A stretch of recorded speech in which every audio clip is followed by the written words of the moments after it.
All right, get her going, old man.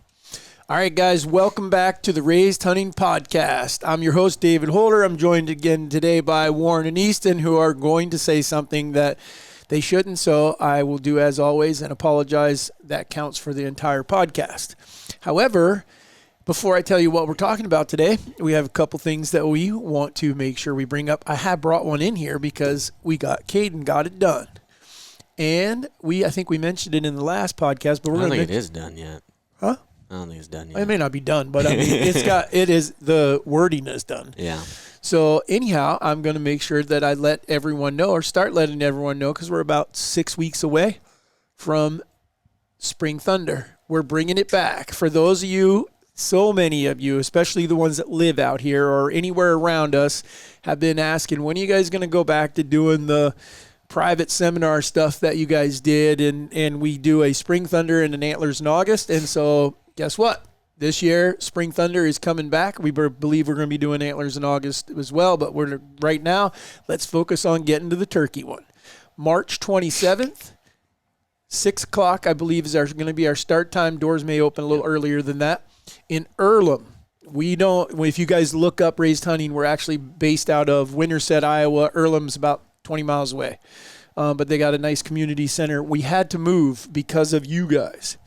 We had too many people, and we couldn't fit everyone that was here. So we moved to a new location. So if you do want to come, just make sure you get your tickets. Well, we haven't even put everything out yet. So we will. Don't have the URL done or not yet?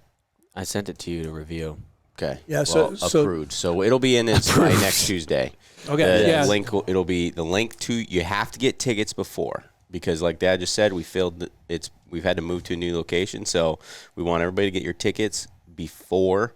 That way we make sure that everybody has a spot, because otherwise we're at risk of someone not overselling getting in it, and then it's going to be like the airlines, and we have to be out there in the parking lot trying to auction off your tickets. Okay, and we don't want to do that. Mm-hmm. Yeah, typically it's been pretty nice weather in March when we've had this before, but we had one year when it was pretty chilly and we were full, and like the last thing you want to be doing is standing outside when it's 14 degrees because we can't fit you in the building. Yep. So make sure, and the awesome thing is, I think the furthest that I can remember, New York maybe? New York. Those guys we had some guys that came out all the way from New York. Now we've had some friends that have come from. It's kind of hard to come from much further than that. I guess you go the west, go California. Washington or I don't know that that's that Oregon. much further. New York is as far northeast as you can get, pretty much. There is a state called Maine that's above that. There's also Alaska. Yeah, That we could would go be to far. Alaska. Why? Sam came. Yeah, that counts. Sam Beavers. Yeah. Oh, yeah. But he's not from Alaska. He Well, just he came pretty back much. from So Alaska. we're going to just count it. Yeah. Okay, if you've been to Alaska and you came back, then we'll count you as the furthest person. All right, but today what we're going to talk about is some of the things that we do believe that, and you aren't the only ones guilty of it, because we are too, of overthinking in hunting. Meaning it's kind of like sometimes it's an industry thing and it's gone a certain way. We'll talk about some of those, but sometimes it can be something very simple, and we'll get into that. So as far as heated debates, this will probably be a pretty heated one, because I just think that we have some different thoughts on this for sure. But anyhow, we have some new things that we're going to employ here. Normally, Warren does some shout outs and things like that. But I think he's going to, we have to do this. We said we weren't going to, but he's going to. So here we go. Yeah.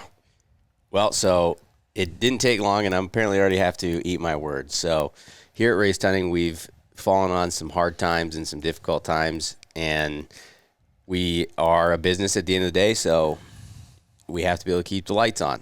So we're going to have to introduce a new segment where we thank a sponsor. So we've decided as a group that unfortunately we have to take a sponsor for each podcast so that we can keep the lights on. So without further ado, I'm going to thank the very first sponsor.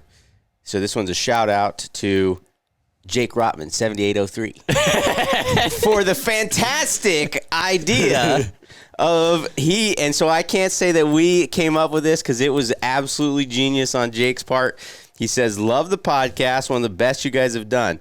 If you're not taking sponsors and don't want to open by saying that, you should do brought to you by this guy. So maybe brought to you by Jake or one of your awesome other listeners. And we all saw that and we're like, that is, why haven't we thought of that? That's an absolutely genius idea.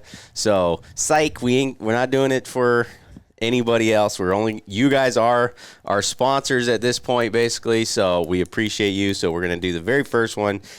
This segment is brought to you by Jake Rotman. So Jake, we appreciate you. And for the rest of you, we want to continue to grow. If you would, please leave us a review. And if you get any value out of this, you think it's funny, anything else, please share it with a friend. It really helps us continue to grow the podcast. If you thought that it sucked, then just move on with your life and go to a different podcast, okay? Start your own, damn it. So with that, I'll shout out as many of you guys as I can, but I'm not going to do as many as we used to because we're also getting to a point where I think it cuts into time a little bit much. So we'll be doing that. So your other sponsor of this segment, though, then will be Vega. He's been really loyal, and I thought he had a really interesting statement to last week's question. So if you guys remember last week, we said share one thing with us that was horrible at the time, but like looking back, it was kind of awesome. And I thought that he had a very, very interesting response to this, which was he said something that was horrible at the time, but I looked back on and I wish I could do it all over again would definitely be my deployment to Afghanistan. Oh, wow. That I thought was really interesting. So one, good we for him. appreciate Thank you. your service. Thank you for your service. And then two, I'd kind of like, if you wouldn't mind elaborating on that a little bit, I'd be really interested to hear what part of that was. Maybe it was the brotherhood or the experiences or the adventure or the simplicity. I don't know. But I thought that was very, very interesting thing that he thought about and looked back on. I was like, that was horrible at the time, but at the same time, I'd go back and do it again. Huh. Yeah, that is an interesting one. That's a totally new thought on that type of stuff. I think we all agree. I think most people would recognize that the more it sucks, the more you're probably learning. I mean, it just the flat out when you're or the more you have to talk about later on. That you got stories. But of when this you're or that in or a whatever. crappy situation, that's the good Lord's way of testing you and see how you come out.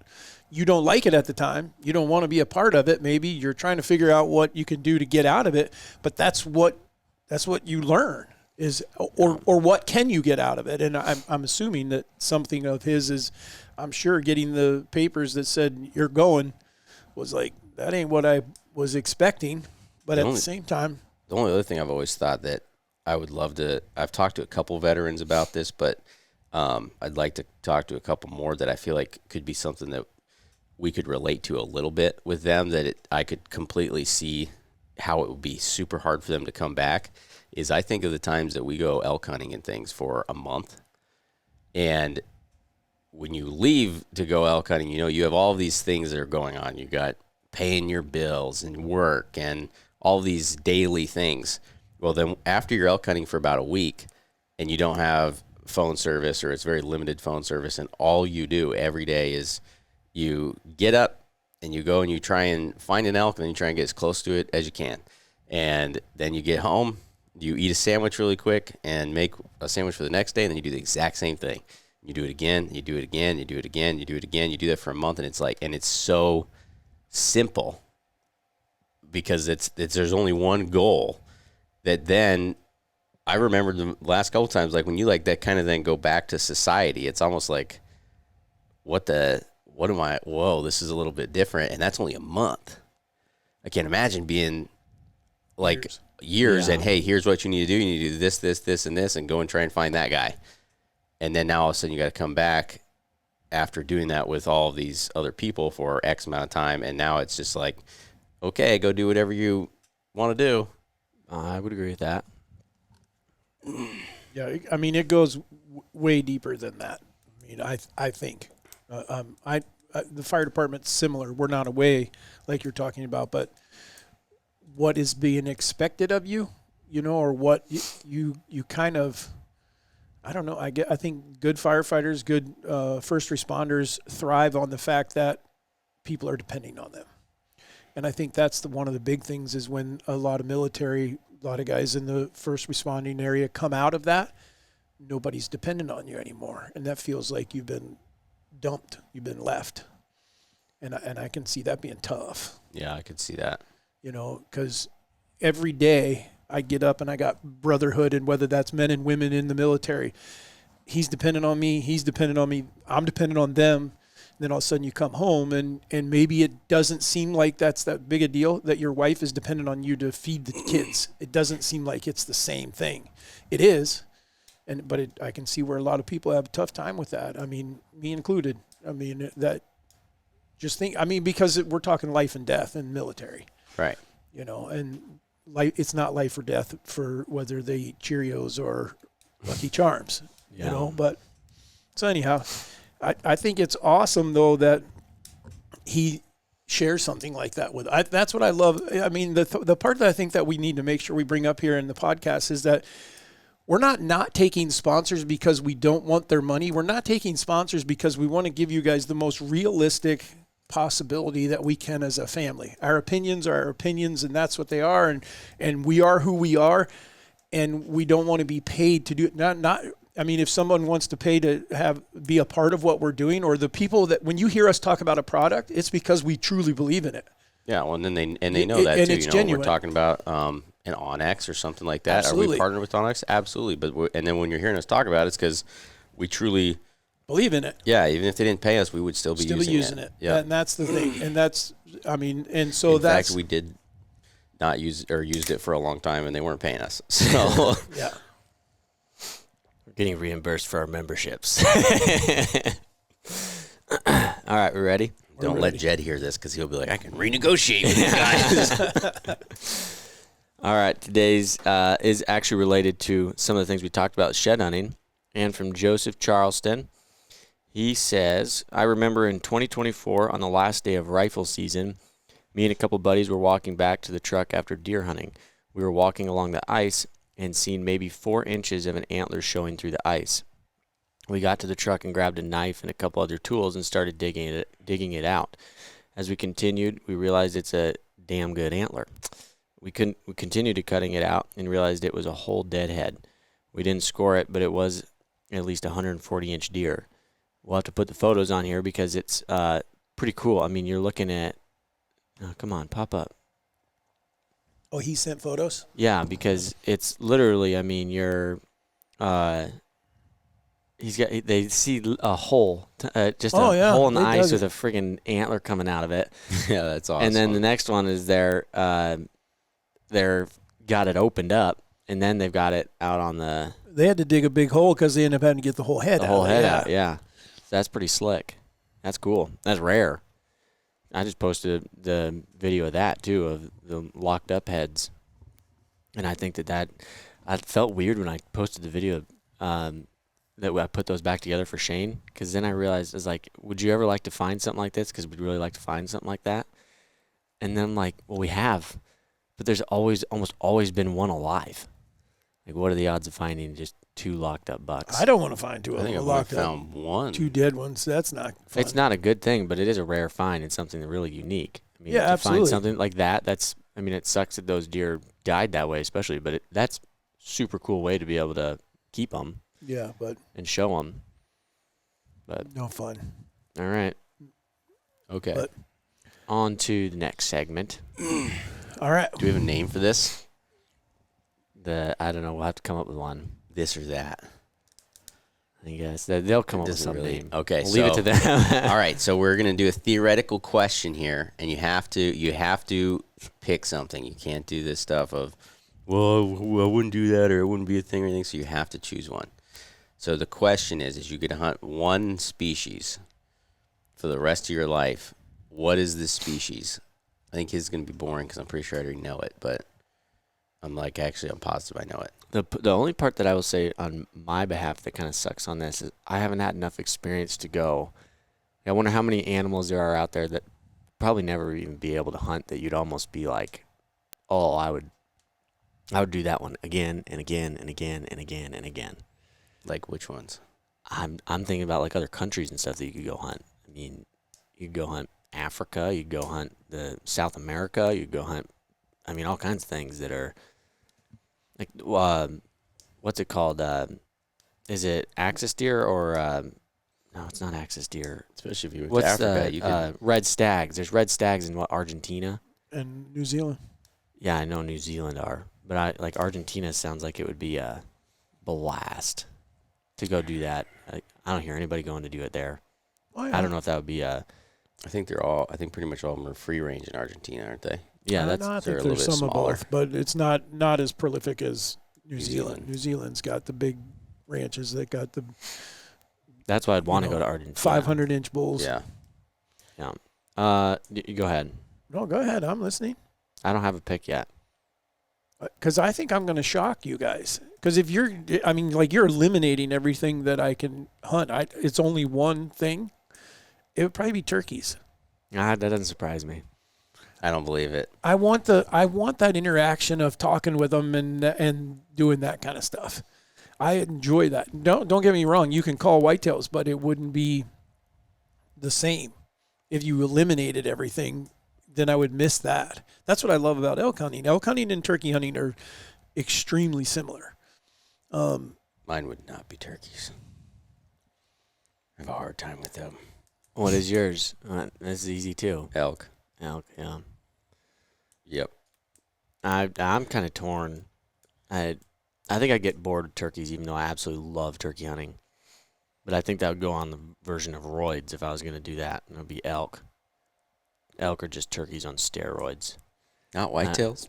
Whitetails are my other one. You can pick one. I know. That's what I'm debating on. Here's a fun fact while he's still thinking. Oh, Do you know Finland has whitetails? Mm-hmm. I know other countries do. From I don't know which Tug. ones. All of them. Oh yeah, yeah. Finland France has used to have supposedly some, a too. pretty healthy population of whitetails. I think that'd be interesting to go to Finland and hunt Yeah, I don't whitetails know over there. I don't know their country I'm not positive what the weather would be like and that kind of stuff. It kind of looks Similar. like, from what I could tell, like I tried finding a YouTube video or two on it, and there's not really anybody there's a couple guys over there that look like they posted about it, but no offense, their videos just weren't very good. Like you could hardly see anything. Right. I mean, but it kind of looks like Canada with maybe a little more agriculture. So it'd be, but I saw a picture of a deer that was probably 190-inch deer. Oh, really? Yeah, it was Big big deer. Huh. I wonder if are they allowed into Pope and Young and Boone and Crockett, or is that all United States or North America? Canada's allowed in, I think, because Milo Hansen is a Canadian buck, so obviously it's not just North America.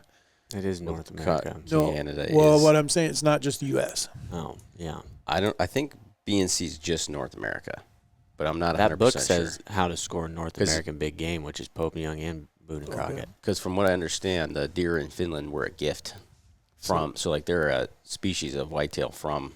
Like an oryx is here. Yes. Yeah. So they're a North American whitetail. They just are been imported to Finland and they've taken off and thrived. You have yours yet? I don't want to pick whitetail, but I think I have to. It's okay. I think I'd get so bored after 10 years if that was the only thing. I want to move. I want to do something. I want to find something. Like, I don't know. I disagree because I'm now been hunting deer for 47 years and I'm not bored with it. I mean, every year I still love whitetail hunting. You also get to go hunt other items, I know, other animals. but I still want to come back and shoot another whitetail. Okay. Well, I guess I'll just go with whitetails Okay. unconfidently. All right. Into our segment. Topic: the things that are overthought and overdone in hunting. Now, are we going to start with equipment type of question on this, or Could we be start? any of them. I've got lists of equipment primarily. Okay. Then you want to start it? Sure, because I'm pretty sure I have all of them. My opinion on one of them that is completely overthought and overdone is building your own arrows or building, like I guess if you go watch any videos, if you want to build your own arrows, everybody's talking about you got to find the spine in your arrow. You got to find the best straightness in your arrow. You got to find the exact weight tolerance in your arrow, like all these different things that all have some form of importance. But when you really break it down, all of those things combined maybe affect or will affect your arrow and your accuracy very slightly in a good way, to a point though where like I'd say 90% of archers couldn't even see the difference in what it actually is benefiting. So I think that it should be very simple. Like I'm going to do a video. Me and Nick have talked about it. I'm going to do a video on how to build arrows. And it's probably going to be how to build arrows in 5 minutes. Because you can, as long as you have a quality arrow that's not a piece of junk, you should be able to get them, get the right length that you need, cut your arrows, glue your inserts in, put your fletchings on it, and go shoot it. And most of them are probably going to be extremely accurate, but you should also be able to see if you have a flyer or something like that and be able to rule that out. But the way we've cut our arrows and shot them for, I don't even know how long. I've done the whole building them very, very specifically, and I don't even see a major difference to where I'm like, oh, I need to build every single arrow just like that. So I think that's very overthought and overdone. Well, I think the one thing that you mentioned in there, though, that doesn't go in there is spine. You have to get the spine right. Yeah, I'm referring to how you're building your arrow. Like go watch any video on it. It's like rocket science. Like what are they doing? Like finding your spine. Like you're thinking when I'm saying finding your spine. Just look at a chart and see what your draw weight and I'm talking about finding the spine of your arrow, like finding the legitimate, straightest part of your arrow. Okay, well, and cutting down on each side. We need to clarify that then, because the average person listening is going to hear you say spine and think that what he's saying is that it doesn't matter what spine arrow you're shooting. You need to find the correct spine for your arrow. I'm talking about finding each arrow's shaft's spine. Gotcha. And getting that narrowed down, and then getting narrowed down to pairing. I do it kind of habitually now, but like pairing the lightest insert you have with the heaviest tip you have. Like you go weigh out all of your components. You get all of these numbers down, and then you group them all together, and then you pair and match each thing. I'm not doing that. It legitimately will get you probably within like a grain if you do it right of each arrow. But at the end of the day, I'm like, if I don't do it that way, I'm like maybe 4 or 5 grains difference, and I'm not seeing a major issue there. I wonder how much 4 or 5 grains would make at 60. I would think it can't be more than an inch. And at 60, I would think that Well, that's the whole thing is no matter what, the distance is where that's going to have the big effect. If you're not shooting that far, it's not going to be that big a deal to you. If you're 30 yards and under, you're probably not going to see any difference. Yeah. If you're 4 or 5 grains different. Or 3 grains heavier on one arrow on the very front than another one. You're probably not going to be able to tell. You wouldn't be able to, you'd still hit, let's just say the bullseye is 3 inches around or 4 inches around. Well, what's the difference of hitting your bullseye in the top right or the bottom left? Nothing. You still consider that you hit exactly where you're aiming. And in most people, your pin can't even pick inside that at some point. I mean, it depends on how big your pins are and things like that. So, try to shoot the most accurate setup you possibly can. But I agree with you. You don't need to go to an extreme that someone that is trying to win a competition is trying to set their stuff up. I don't see the need to do that. Well, it probably just depends too. Like if you're trying to bow hunt and keep things close, then I could see the weight being important. Trying to keep your weights as absolutely to an extent. Yeah, within as close of a tolerance as you possibly could keep them. But after even 4 or 5 grains off, though, if you're not shooting past 40, you're probably even 60. I'm still thinking I don't think you're going to get more than an inch of drop at 60. That you're really not going to have that much of a difference in what you're seeing. Now, if you're trying to fling arrows at 90 yards, there's probably a little bit more of a difference there. And then I will say the only thing that makes me think of is by cutting your spine on either side of the arrow. If sometimes, because I do occasionally, it's very occasionally, but occasionally I will get an arrow that's a flyer in a group that then I'll put a mark on the fletching because every time that arrow is low left or whatever, and it's 3 or 4 inches. And I think Sometimes that could be weight. Sometimes it could be that that it didn't fletch exactly the same or something, or the knocks slid a little bit on you when you were fletching it. Sometimes it could just be it came straight from the manufacturer that it's off a little bit of weight. Well, I've taken those arrows before too, and I've come in and I shoot them through paper, and then I just turn the nock, and then there'll be a tear on it, and I turn the nock, and I'll get it to where it's a bullet hole, and then I can go back out and shoot it, and it's fine. Yep, perfect. So, yeah, but I think arrows are coming back to earth, honestly, now. It seems like everybody went to all the way to one end of the spectrum, like 500 and 550, 490 grain arrows, and now they're coming back to. Well, it's definitely swung to another bad side though too. That's the reason, in my opinion, the micro diameter arrows are so popular is because of the long range, like shooting, like long range hunting, which those words together make me cringe, especially when it comes to bow hunting.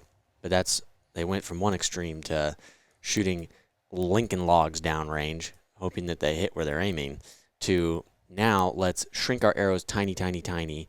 You may still get some of them. I mean, they're making them where they're still just as heavy, but so I can shoot further, and have less wind drift and all these things to be able to that don't affect my arrow when I'm shooting 90 yards. So I think that we've kind of gone to another extreme. Although I do think we've caught some more people back in the middle, which is good. It's a good ground to be in. But for most people, too, at the end of the day, I would say 99% of them can't shoot accurate enough that they're out shooting their arrows.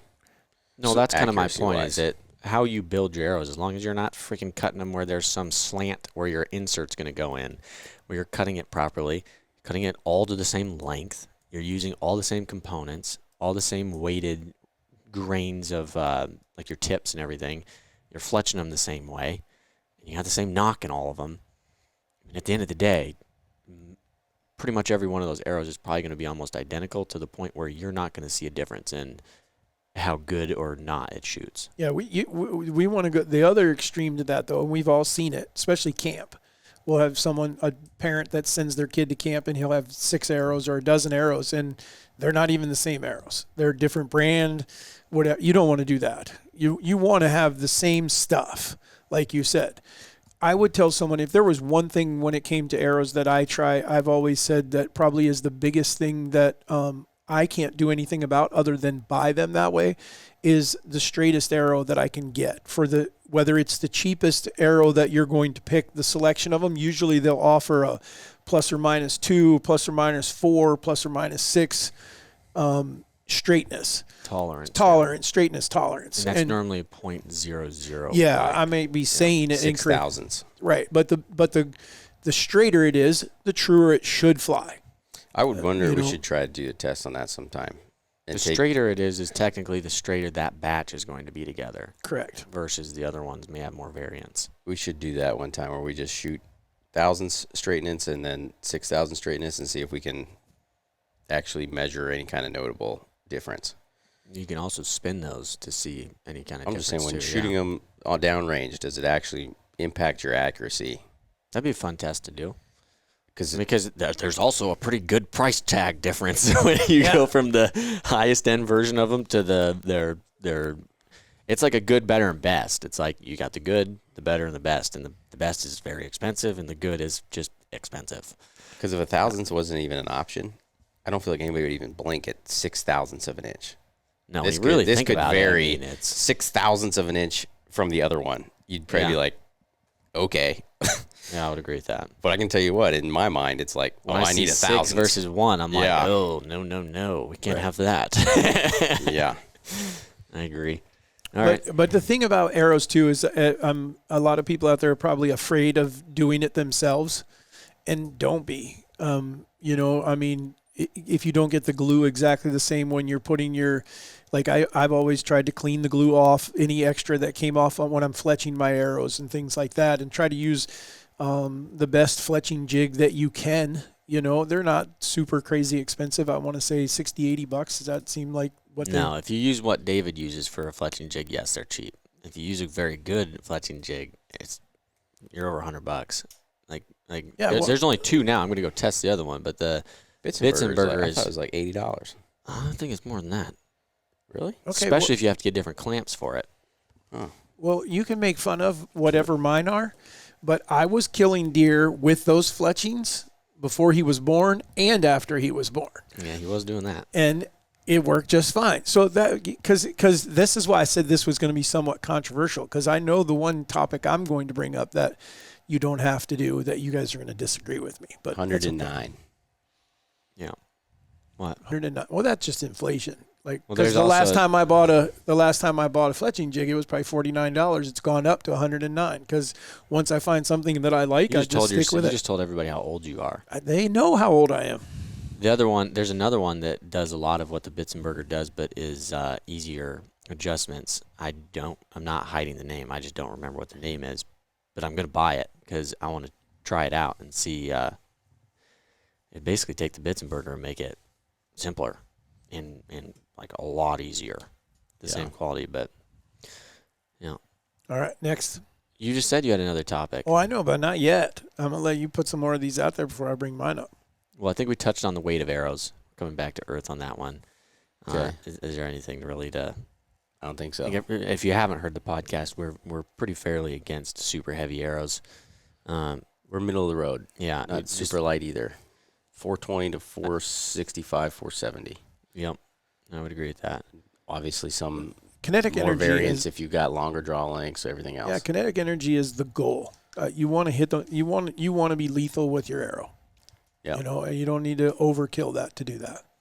The next one I have, I won't say the company name, but I think everybody knows about it or knows the company. I think there's actually a couple of them now, but like range finding sights for your bow that not maybe, because I think there's actually some that just range find, which is kind of convenient actually. It's like just telling you a number on top, but like a range finding sight that moves your pin for you. Number one, that terrifies me. Number two, I've heard some horror stories. Number three is why if we go back to how far are you shooting? Why do you need to have something that is ranging for you in the moment?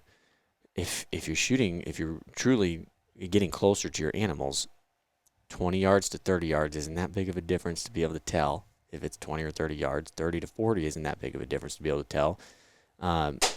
Outside of that, why? Like, I could understand if you're. I don't understand. I really don't. This one's hard for me because I don't know that I completely agree, but I also don't completely disagree. I don't have a problem with it ethically. I just am trying to figure out why. I think it can help a lot on making the right shot. As far like when I hit Wrangler this year, like I said, next year I'd have said if I was in that same exact position again, I would have taken the time to roll a pin down to 36 so that I could have used, instead of splitting pins, I could have just put a pin exactly where I wanted to hit. And so I think being able to range that and have that pin show up there would be actually pretty slick. However, at the same time, I also feel like that takes a little bit of the art of bow hunting away. But then at the same time, I also feel like, well, maybe it's more ethical because it also likely helps me make a better shot. I mean, I know those sights I've seen so far are too heavy that I wouldn't want to deal with it anyways because I think that they're just so heavy that I wouldn't want to be carrying it around all the time. But I think there could be some merit to it, especially if in all fairness, it's not shooting your bow for you. I know you get a lot of crap for it. It's just telling you the yardage and moving your pin to the yardage. But that which I also think could takes help away the also. ability to judge yardage. I agree. I don't. I mean, what happened to the fact that we're going to learn how to do it even before a rangefinder? But Where if most we have people the are- option, we're using a rangefinder. Yeah, but there's so many times that you don't have the time. I mean, I can't tell you how many guys I've talked to, guys and gals. I ranged him, and then I never got a shot. Yeah, that's because you were ranging him. If you didn't have to range him, then you might have gotten a shot. You had already been at full draw. You're already guessing the yardage. But are you counting in there that you're ranging a tree that he's standing by? Prior to, possibly. But even Well, that's still using a rangefinder, though. no, but I can't tell you how many animals that I have shot where I had never ranged anything. Yeah. And it was because I had a good idea. I felt like I knew within a yard or two of what I was getting ready to do here. This is how far I think they are. Did I make a mistake sometimes? Yes. but rangefinders are just a crutch. I mean, if we took away rangefinders, we get back to being better hunters. If I took your rangefinder, you wouldn't. I'd be getting calls left and definitely- right. You could be getting calls left and right, but we would all become better hunters if we were judging distance ourselves. You'd be forced to do it. I love a agree with that, but- rangefinder. Don't get me wrong. I love a rangefinder to check and see how I did, but I still do it to this day. I walk out somewhere and I'll look at something and I'm like, okay, that's 26 yards. And then I would walk it off and see, okay, that was 28. But and then I might have been you off. a better bow hunter though. I don't. It does. I'm going to bet that you almost that you miss 40% more if you weren't able to range anything. I don't know. I don't know what that. I would take that bet because if I don't feel comfortable judging the yardage, then I don't shoot. But I would know the also yardage. take that bet. What are you saying? You know, Like, let's take a stand where you have a stand and then you have a deep gully below you or something like that. You being able to range the bottom of that next to a tree or something and know that it's telling you to shoot that for 26, even though it looks like 36, is a major advantage. absolutely. I'm not saying that they don't give you a major advantage. Yeah, but you're saying if we took rangefinders away completely, that we would all become better bow hunters again, which is where I'm saying I think you would just miss more. I tend to agree. I think that potentially though you'd get to the point where you weren't missing more, but I don't know if you'd ever get back to shooting it as accurately as you probably are with a rangefinder, as people, because that requires time. That requires you 100%. practicing, and we already are always talking about get out and shoot. We just heard another story the other day about a kid that just thinks that he's good enough to shoot a couple arrows and he's good and wounds deer left and right. So getting people to practice, most people practice, but do you practice enough where you go out to a range? Like during the summer, me and Warren will probably go, I don't know how many times, to outdoor 3D range where the goal is, number one, just competition with each other just to see how well we can shoot. But two is we're going to stand here. How far do we think it is? And shoot. After you shoot, then we range it and see what it is just to judge our yardage. And that takes practice to be able to get within a 100%. yard or two. I don't think you're going to get a lot of people that you take that away. I don't think they're going to take the time to do that. I think it's going to be a long process to get back to shooting more accurately. If that was the thing, I would in that instance, I would actually change my bow setup. I'd shoot a 410 grain arrow, and I'd be pulling 80 pounds, and I would be trying to find a bow that's fairly fast. You know? So you had really flat arrow. That would be okay if you misjudged That the I could yardage be a off little 5 yards, and instead of me being off 5 inches, I'm off 2. Yeah, I would agree. I would agree with that 100%. bit. That's a way to fight it. Well, evidently, we're not talking about just the sights. We're talking about rangefinders, so that was good. That was good. Yeah, I mean, I have no problem with saying, as a whole, in general, archery hunters have gotten lazy as hell. Me included. I'm telling you, I've cut some corners that I never cut because when I first started, it wasn't available. It's Didn't not have just that archery chance. hunters. It is No, human nature. but Everybody's getting lazy with technology. Everything's getting easier. Every kind of hunting is getting easier. Every kind of activity is getting easier. Where's it getting harder? Uh-huh. I don't know. Because there's certain things where That's a whole nother topic. I think. Where is it getting? Is it getting harder? Oh, yeah. Yeah, I would actually completely disagree with that. Harder for what? On certain things. Like I would tell you, if you have access to private land or you have or you own a farm or something and you're able to use cell cams and stuff, no, it's not getting harder for you. I don't believe that.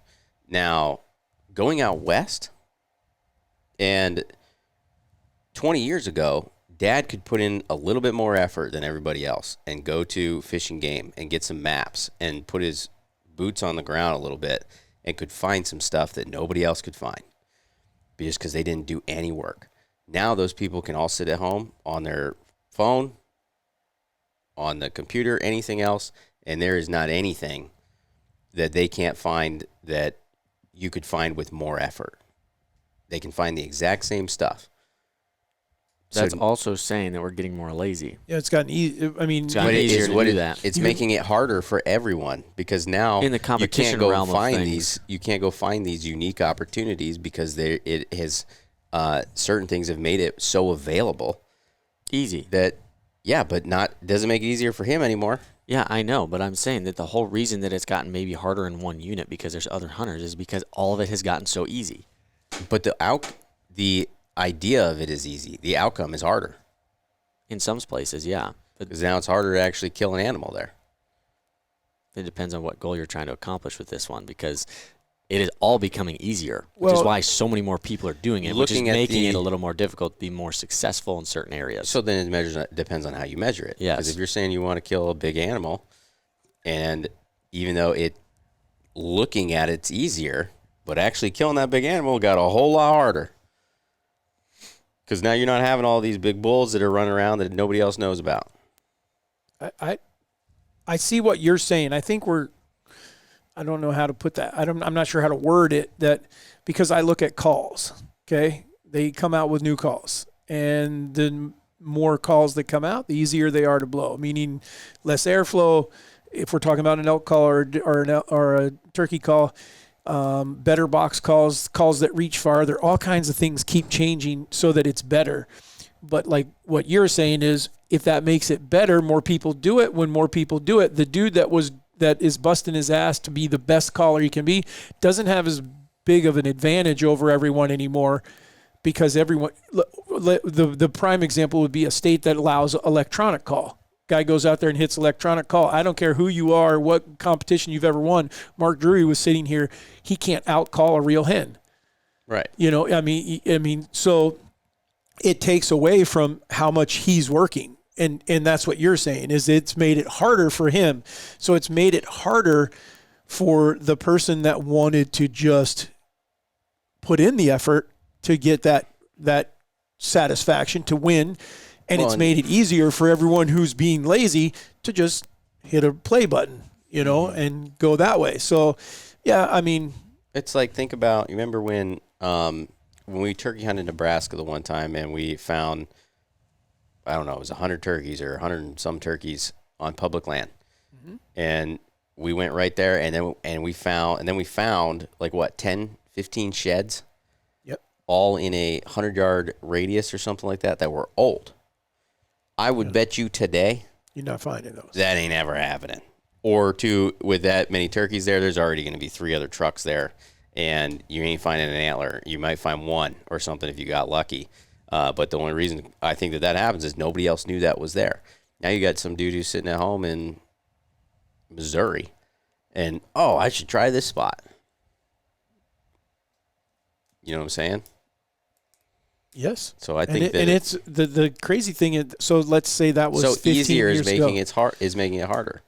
Yeah, but so 15 years from now, you'll be talking about this day where you were that how much harder or easier, however you want to put it, is or was compared to the day that we all sat in the podcast talking about this, because it's going to continue to go this way.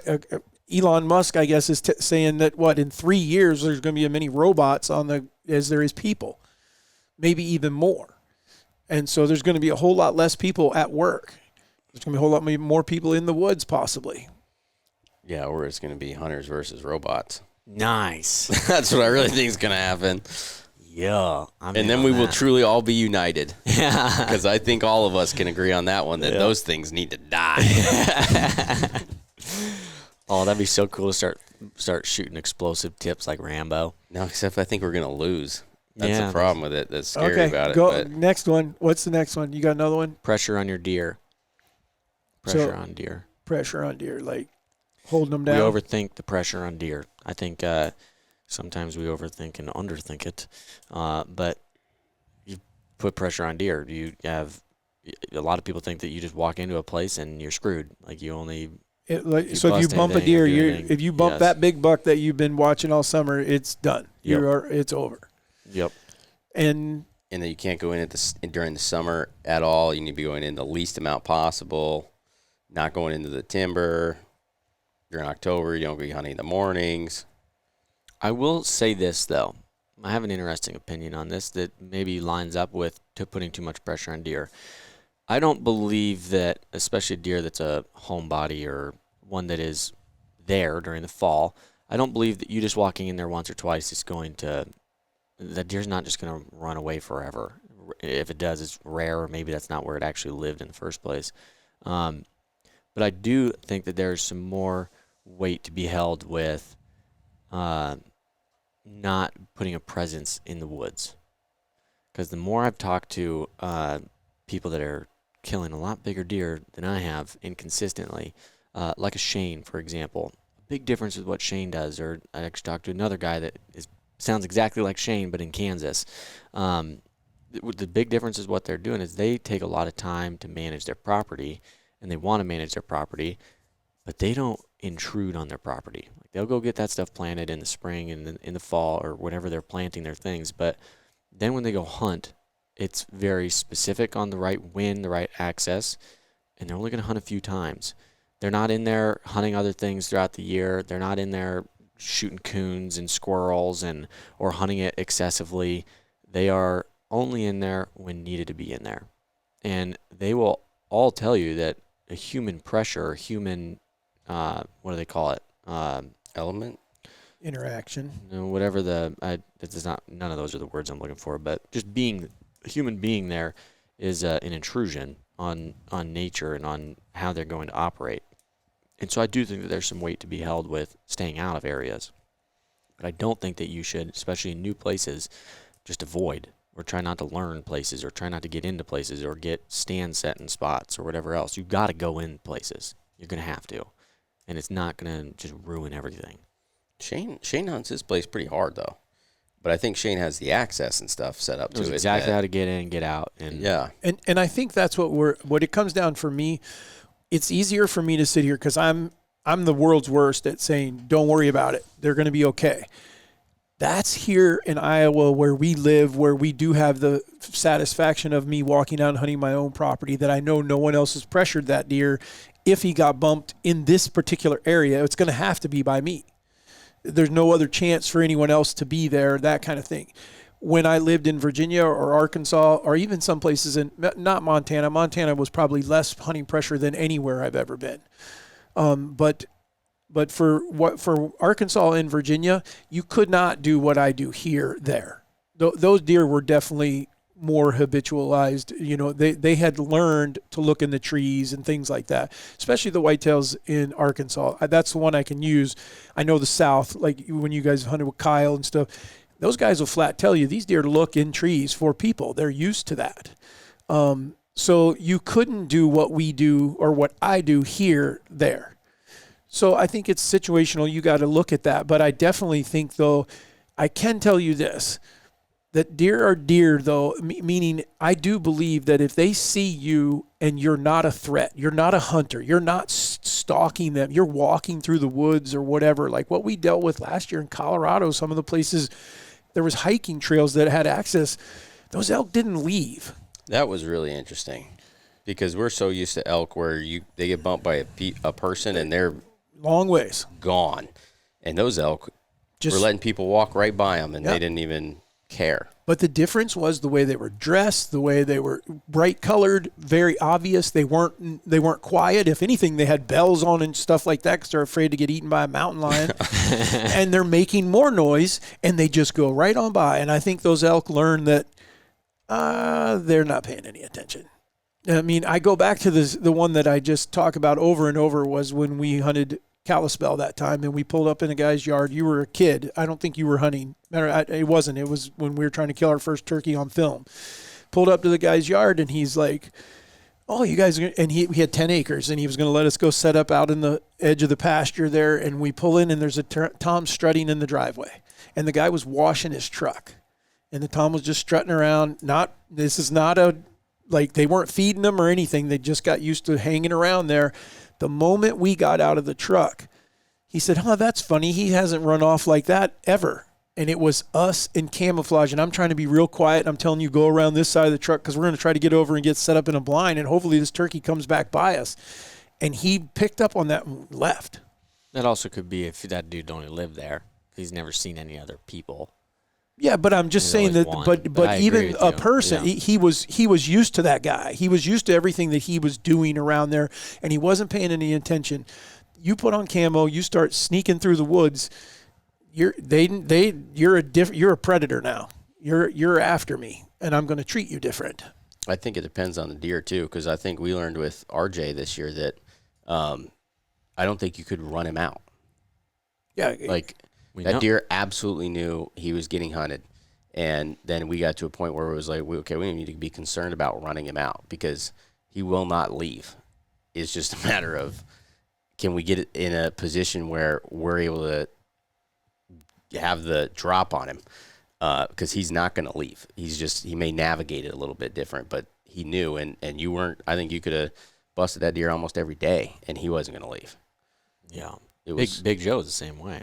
That's why. Yeah, that's why it's almost arrogance on the deer's part. That's exactly what we. He almost is like, okay, I just have to be smarter when these guys come. Maybe, oh wait a minute, they didn't come from the place they normally come from, so now I got to watch my back all the time. All right, maybe I need to lay over here because the wind is doing this. Yeah, that worked because I knew he was here. He's in that tree right over there, so I can cut up through here, and we're good. Now, where all of a sudden you pull out a rifle, and he's like, oh, well, wait a minute. You weren't supposed to shoot me from another 40 yards away. I was supposed to be safe at this distance. Yes. So, but the one that we get a lot is people, because it happened during hunting season. Nick and I we were hunting a spot, and someone had just sent in social media, I think it was, and asked the question, man, I jumped my buck. How long would you wait before you went back in? I wouldn't. It was the peak of the rut too. I was like, I would still be in there. Because he had been coming to a scrape, coming to a rub, and I was like, if the wind and everything is correct, go back. He's going to be through there. Now, he might be chasing a doe at this point, but don't feel like you ran him off of the farm. He's never coming back. That evening, we got out of a tree. I was waiting on Nick to climb down, and here's one of the bucks we're after standing at our rub tree. He sees me on the ground and everything, and I was like, okay, here I get to now. I put my money where my mouth was an hour before this happened and told this guy, don't worry about it. Now it's just happened to me. I'm wondering what's going to happen. I come back and check that camera the next, 2 days later. He was back that night, 4 or 5 hours later, but he was already back there. Yeah. We would tell you, though, if you have a visitor that isn't usually there, we would probably be real careful about that. Because, we had a deer show up this year that was coming to Standing Beans, and I think if we'd have bumped him at all, I think he would have left and gone home. We knew that he didn't live there. He wasn't staying on us. I think the food pulled him in, and I think he was going to stay as long as he had to with the weather. But I think if we'd have done anything wrong, I think he would have been like, oh, this is a dangerous place, and I'm out. Yeah, I would agree with that. So it's somewhat circumstantial. Situational and circumstantial, for sure. Yep. But it's still something good to think about. Faux show. Last one. You guys want to do last one? No, I'll give you mine before you go to your last one, because and you guys they're not going to agree with me on this one, and I don't care. I think people overthink a new bow. And I say that because I just bought a new one. And I've been shooting the same one now for 4 years. But it seems like we're all in this. I got to have that. Oh, they came out with this, and I got to have that. And it's the shiny new whatever. It's faster. It's comfortable. In my case, this one truly almost was like, in my opinion, almost like a prescription from a doctor. This bow just draws so much different. Other than that, I probably wouldn't have switched bows. So my point is that I think that as a whole, as a community, as archers, we think we need to have the newest, latest, greatest everything all the time, and we don't. Bows specifically. And I'm telling you, we were killing bows in 1970 before I started hunting in 1980 when I did start, and then in 1990 we're still killing them. How hard was it to kill a bow? And they killed a deer with a bow. And, one shot, dry fire. And we might have been harder to draw. They might have been a little louder. They might have been a little heavier. They might not be as forgiving as they are now, but they're still deadly, and you can still use them. Now, granted, I don't think anybody disagrees with that. The one problem that you do have is finding parts for them if you let your bow get too old. I don't disagree with that at all, but I also would say that I haven't bought a brand new bow in I don't know how long, because they're so freaking expensive. I buy a used bow that's a couple years old. I'm looking I'm looking for something specific. And when I find it, I'm not going to want to switch for a long time because I'm very picky with my bows. The new this, the new that, most of them don't really impress me all that much. Hence the reason I will try to find something that's older if it's a bow that I know I really like. But I think that you should continue to look for the new thing or find the other thing, whatever it is that you shoot specifically super confidently. Because I struggled with that with my last bow. My Phase 4, I hated it. I could shoot it decently, but I had zero confidence with it. And it flat out affected me in multiple situations. And so that's why the moment, granted, I think it was just a sign that the limb splits on it after the season, done. I'm not going to try to screw with this thing. I'm done with it. I'm going to get something, and I'm going to keep finding something until I am ultra confident with it. I don't think I need a new one. I just want new ones. He is the wanting of new ones. So... Exactly what you just said, though. But here's what I used to tell people. We used to get a lot of questions. Seemed like we used to get them way back when, or maybe it was just more. I had more friends getting into archery and would ask me, how do you select a bow? And I would tell them, go to the archery shop, have him set up 4 or 5 different bows. Don't look at the price tag of any of them and shoot them. And the one that you feel comfortable with, because the key word that Easton said there was the one you have confidence in.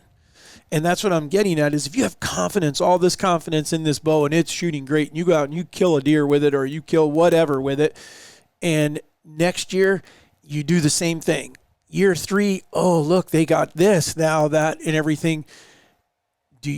Now I don't have quite the confidence in my bow. Don't let them talk you out of that bow was working just fine. Mm-hmm. Why do you need, now if you change something, like you might change an arrow shaft or something, then maybe it's not going to shoot as well. It doesn't hold. And in, let's see, 40, right at 40 years now, I guess. 40 years of archery hunting, I would say I've probably had 5 to 6. And I have had a lot of different bows, but there are times when I've shot them for 6, 7 years at a time. And again, my reasoning typically was for getting a new bow was because I couldn't get anything fixed on the one I had now they were changing. But anyhow, I've probably had 5 or 6 that were like everything. I just pick it up, shoot it, and it was where it was supposed to be. And then I'd get another one that was supposed to be the latest, greatest, and I'm like, man, I just cannot get this thing. It wasn't comfortable. My peep wouldn't sit right where I wanted. I couldn't hold it just right. It felt like it was a little bit longer or a little bit shorter. Draw was a little harder or whatever. And then I'd get a different one, and it might be a cheaper version of someone else. And I'm not specific, just like I'm not a Ford, Chevy, whatever. I'm not bow specific either. A lot of those bows were bare bows, but I also shot Matthews then. I shot a Hoyt. I shot a PSE. And every one of them had something at some point that was the very first one that I shot, that Martin Lynx. I killed so much stuff with that thing. And I think the confidence was because I went from not being able to keep it in on a target to hitting, like smaller than that at 30 yards. I mean, I was like, this did it. And then eventually I decided, okay, I don't want to hit that anymore. I want to hit a bottle cap. Okay, now I couldn't do that with that bow, so I switched to a different one. But if you're already dialed in and you're hitting what you feel is what you need to be hitting, maybe there's no need to switch just because there's something new has come along. I would also argue that a lot of it, your comment you just made scares me for a lot of people to hear that, because I think before you start going to look at a new bow or looking for a new bow, probably should look at your form when it comes to, can I hit something specific?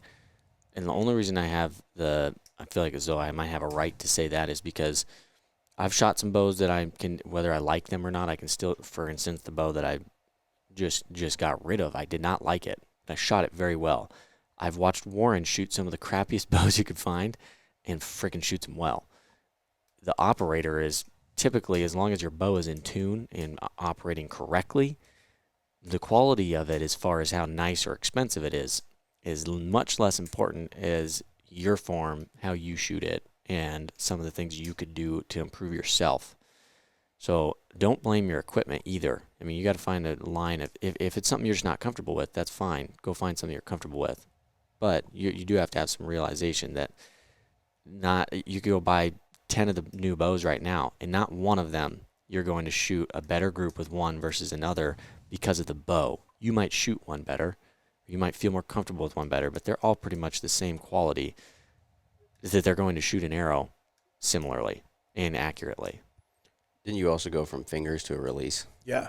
That's a huge difference. That was probably I was going to say that's probably been like the biggest accuracy change in archery that ever happened. That like since they've been selling compound bows, when they went from fingers to a release. Yeah. Because I mean, because without a doubt, I mean, don't get me wrong, the guy who shot a lot and his release was good with his fingers, he was probably shooting way better. But I mean, I shot a long time with fingers, but it was, I mean, the accuracy was unbelievable when you went to a release. Yeah. Even when the release was a piece of junk compared to what they are now.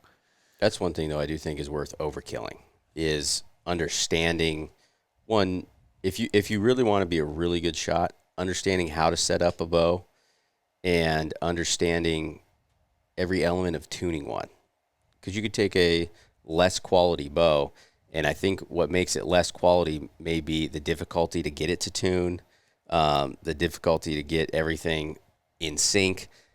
But once they are, it still can perform very well, as good as anything else. However, I think, too, it's important to not necessarily listen to what everybody else tells you should do. One instance I could provide of that would be, everybody will tell you that the less let off that you have, the better that you're going to shoot, which theoretically makes sense, right? Because it means that there's less amount that you can torque the bow at full draw. But I can tell you, for me, I do shoot with an 85% let off. At 70 pounds, 75 pounds, I shoot better than I would at 75% let off. And the reason for that for me is I can make sure that my grip is consistent enough and everything else that I'm not torquing it, and that I still stay present in the back wall, and it allows me to take the time that I need to really make sure that I've settled that pin and pull through the shot, where 75% doesn't give me quite the same amount to relax. Where somebody else, them trying to relax with that may be a bad thing, or they may torque it more often, so they may shoot better with 75%. But I think, and it would be very, very difficult for you to know that stuff unless you could understand how to actually adjust those things on your bow by yourself to then be able to try them. And take the time to actually shoot different. Yeah, because I tried that for a little bit just because that's what people, a lot of these really good archers were telling you to do. And for me, I just didn't shoot as well because I couldn't settle in near as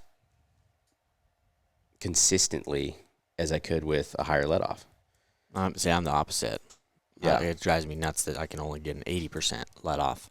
But that's also because of what you're saying.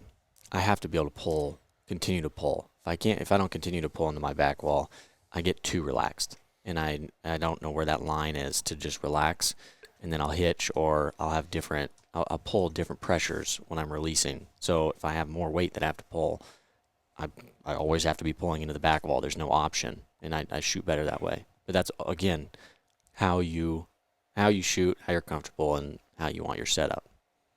Yep. Well, I definitely think that Warren's comment, though, that the more you do yourself, I think the better you're going to shoot, simply because you're going to understand your equipment better. Yeah, absolutely. Now you might make a mistake that a pro shop wouldn't have made, but then you're going to probably learn from that. Hopefully that's not a mistake that happens in hunting. It happens because you go out and do it on the range and you're like, oh, I didn't have the drop away rest set right. And you fix that. Well, now you check that drop away rest because you've had that happen to you, Yeah, because there can be things with archery where you might be thinking, oh, it's me, and it's a form thing, especially if you don't know your stuff really well. And in fact, your strings have stretched a little bit and they're out of time. Or, your rest has moved a little bit, and so now your rest isn't dropping all the way. And we see that stuff constantly of people like, I think there's something wrong, but I'm not sure. I put it in a draw board and it's like, oh, there's something wrong, buddy. Yeah, one of the greatest compliments I ever got was from a Hooter shooter. And this is not like the orange girl that shoots a bow. or whatever. A hooter shooter is a designed mechanism to shoot a bow so that you take out the human element. And we had a place in Montana, and that's why the only reason that you guys know as much about the archery world as you do is because we were forced to, because when we lived where we did, there wasn't places to work on them. So I had to get this stuff. When you guys come along, you're standing right beside me. So you start doing it. You guys have taken it to a much better, farther place than I ever did. So my point was, at this point, I don't know how to, I could like change a rest. I could do things. I could even adjust my cams. I had a press that I could press my bow. However, I'm at a loss, man. I mean, I'm shooting this bow and I'm getting a tear. When I say a tear, like 2.5, 3 inch tear, the arrow's going in like this. And I go out to this pro shop and I show him and he says, let's shoot. We'll fix that right away. Of course, it was Tony, and Tony's gone now. God rest his soul. He was a good dude, but he's like, let's throw a whisker biscuit on, because that's what he sold everyone, was a Bowtech and a whisker biscuit. Same tear. Totally different rest, same tear. I was like, okay, put my ripcord back on. Put my ripcord back on, same tear. We go over, he goes, we'll fix this. We're going to put it in a hooter shooter. And I was like, oh boy, because I don't consider myself a really good shot or a really good form person. I'm a hunter. And so I'm like, oh boy, this thing's going to dart shoot it. And then I'm going to realize that I'm just a total idiot. Put it in there, and the freaking machine shot the exact same tear. And now we knew, and I said, there, okay, now I told you it was the bow. And we called the manufacturer, come to find out, Bear sold a bow for a while and we would have never found this, that we had to take the cams off and oil the axle. And I was like, what? And the guy's telling me that, and I'm like, we'll do it. But I'm thinking, what could that possibly do to make it shoot left and right? But we put some oil on both of them, slid them back in, we'll go over, I shoot it, and the tear is still there, but I was like, maybe not quite as big. So we made a little bit of an adjustment like you would with your rest, shot it again, freaking bullet hole. I'm like, what the heck? Well, what was going on was that cam was catching because it was friction. And so it was sticking. And now he's like, I don't know why they didn't do it, but they didn't do that. So that's one of those things, by knowing my equipment, because the more and more I learned, but even the pro shop guy was like, we both were standing there. We're like, we don't know, but there's just a defect with the bow. Turns out it wasn't a defect with the bow. It was a defect in the way they sold the bow. Yeah. So that was one of the biggest, probably the largest learning lesson for me ever, what was to see, how bad is my form. I was terrified when he put that in there. I thought for sure this thing's going to freaking shoot it perfect. But a lot of times, I mean, as long as, if you can do the same exact thing over and over, I don't know that there is such a thing as perfect form. Because you can watch a lot of these guys, too, that are that are professional archers and stuff, and their form, by what would be considered good form, is not perfect. Right. They have some quirk. Yeah, they're anchoring behind their ear, and so they got all kinds of face pressure and all these other things, but it doesn't matter because they just make sure it's the exact same amount every single time. Yeah. So I would agree with that. All right, you had one more? Yeah. A 90-pound bow. What? Overkill. That would definitely be overkill, I think. Overkill. But remember now, when for a long, long time, 80 pounds was the norm. Yeah, which you can get 80-pound limbs a lot more normally now than what you could Yeah, for that seems to have come back. Mid-2000s or whatever was like an 80-pound bow is unheard of. Now you can 70, 75, 80, I mean, is not that unheard of. But even those, I mean. But what's the need for a 90? What's the need for 80? What's the need for 70? I mean, well, I shoot 75 because it feels like I'm shooting 65 or 70, and if I'm going to have more weight, you might as well. It is a benefit. I don't know. How many people, I wonder, could even pull 90? With that setup, probably not very many. I would think not a lot. I think if you're pulling 90, you're either going to hunt elephant or it's probably ego. Yeah.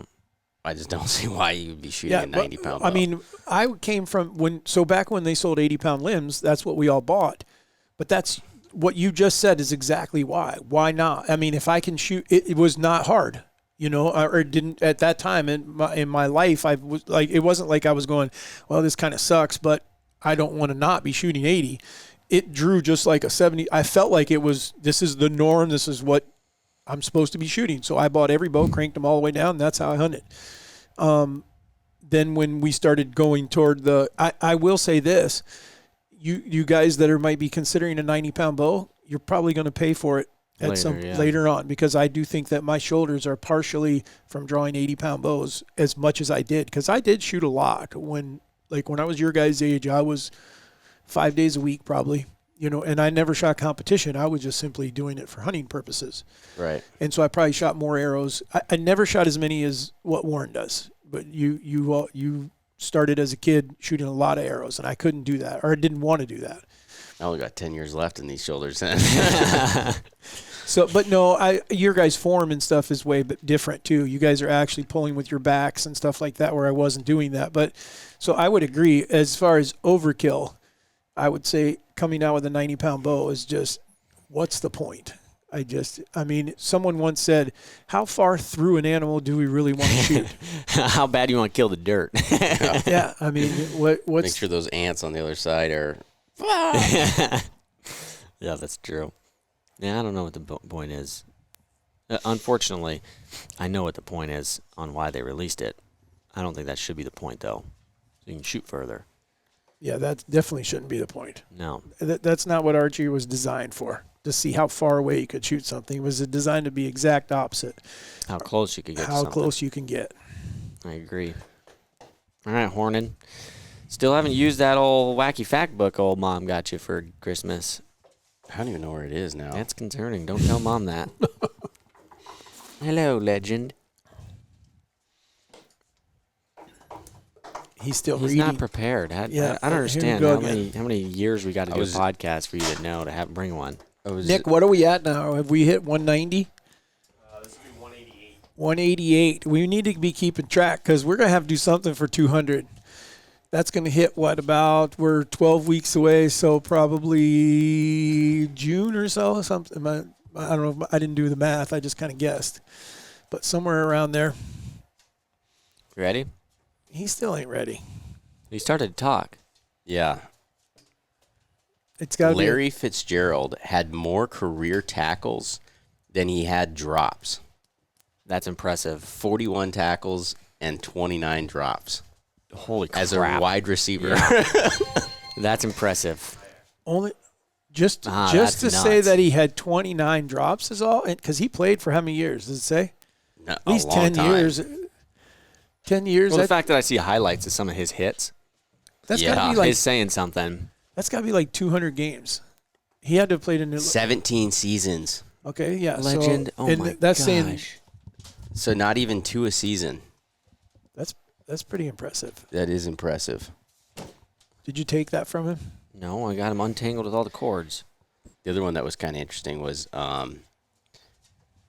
the Green Bay Packers have a season ticket waiting list so long you could be on it for over 100 years and still not get a ticket.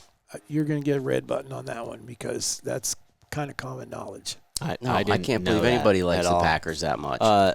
I'm only going to say green because I didn't know it, but I will say, why would you want to wait for a Packers ticket? yeah. Well, they're the only team in the NFL, actually in any professional sport, that is publicly owned Oh, really? by their fans. Each fan that buys a ticket ends up buying a piece of stock. So the Packers aren't owned by the league or owned by an owner. They're owned by the entire population of fan base. They're the only one. How do they buy stock in it every ticket? Legend? So is that like on the? You can go and buy stock of Green Bay, or how's that? I think it's season tickets. I don't think it might just be for season ticket holders, but you can actually go buy a piece of ownership for the Green Bay Packers. Probably not now, but So they're also getting a piece of ownership in the team if they have a season ticket. I believe so. So it's a good investment as well. Yes. Is why. Okay, that makes more sense. So Yeah, nobody that cares does. about the Packers I was game. like, yeah. Yes. All right, guys. Well, thank you for joining us. I hope we didn't irritate you too bad, but I've got a feeling we're going to have a few things that are a few questions, or not questions, comments. Someone's going to be like, number one, why didn't you bring up whatever? Because there's probably another 100 things we could have come up with. But at the same time, going back to kind of the beginning, we appreciate everything that you guys have talked about and done for us. Remember the website, if you go there, especially on the Spring Thunder, I'll mention again, March 27th, 6 o'clock. We'll have stuff on there, but they're also putting together a digital. We'll have some stuff coming out on social media and YouTube or whatever, or on here where you'll be able to see it. So we'll keep reminding you, but we look forward to seeing you guys there. We appreciate you guys, the loyalty and the podcast followers. Thanks for everything that you guys have done. You've made it pretty awesome. So Raised Hunting, signing out.